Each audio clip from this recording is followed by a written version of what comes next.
I attended the most extravagant birthday of the year of trans icon fairy god Barbie, Rui Mariano.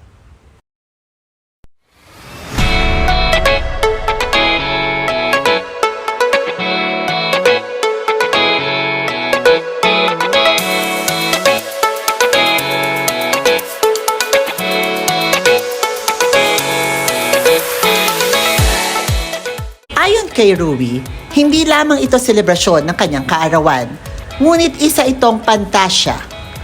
Pantasya marahil ng pagbubuklod-buklod ng kanyang mga pamilya, kaibigan, kaklase, mahal sa buhay, at ilang miyembro ng LGBT community.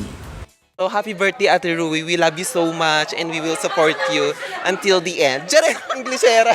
Ikaw naman, Nika. Ayun, happy birthday, Ate Rui. Of course, di naman kami makakapunta dito. Tsaka mamimit yung mga trans idol, kundi dahil sa Ate Rui. So thank you so much for the opportunity. True. Sis, thank you so much for inviting me.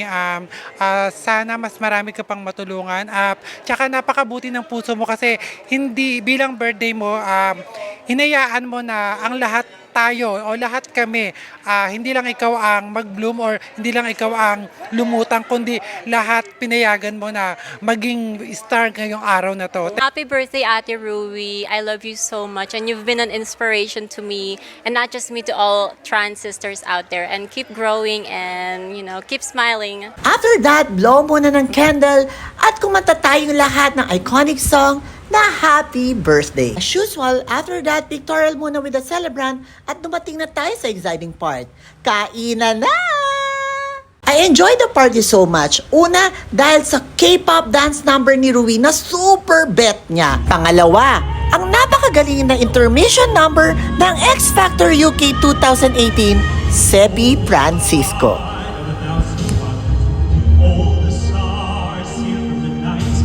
Pangatlo, ang di pagbitaw sa character ni Queen Dora all throughout the party, nakakaaliw! Pang-apat, makaulayaw at makausap ang mga tao at kaibigan na medyo matagal nang di nakikita.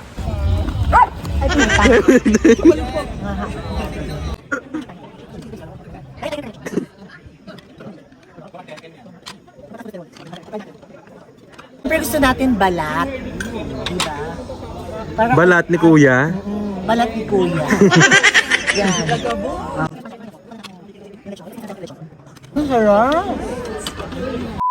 Rui, happy birthday. God bless. Nasa'yo na ang lahat.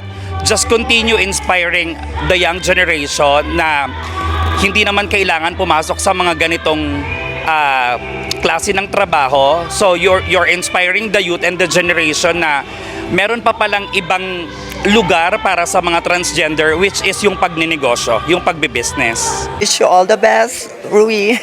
Okay, what about Chelsea out there? Hi Maru, happy birthday. Yo, Caloocan girl, syempre, di ba? So, happy birthday.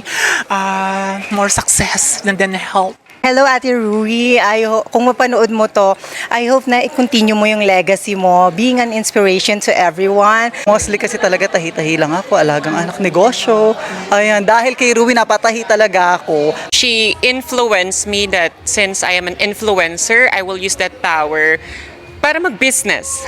Kasi sabi niya sa akin, ang popularity is hindi yan tatagal. Alam naman natin yan, Jam. So, mag-isip ng mabuti and use your influence. Mag-business para at least ang business pag nagpalago na, tuloy-tuloy na yan. It's not for you. It's for your family as well. Sa panguli, tinanghal na ang pinakamakinang. Star of the night si Humphrey Grande. Best dressed male naman si Rafa Concepcion at Alexis Custodio II. Best dressed female naman si Justin Mascareñas at Atlodia White. Face of the night sa lalaki si Genesis Redido at sa babae naman si Alex Mendez. Siyempre, sweetie couple of the night si Christina Nanan at Choki Kiambao. At ang Linslim Body Choice Award, Shim Chong. Sa panghuli, maraming salamat Alex Rui Mariano para sa isang pagtitipon. Di lamang isa siyang kasiyahan, ngunit nagbigay ng aral sa lahat at sa akin. Araw-araw nating piliing maging masaya.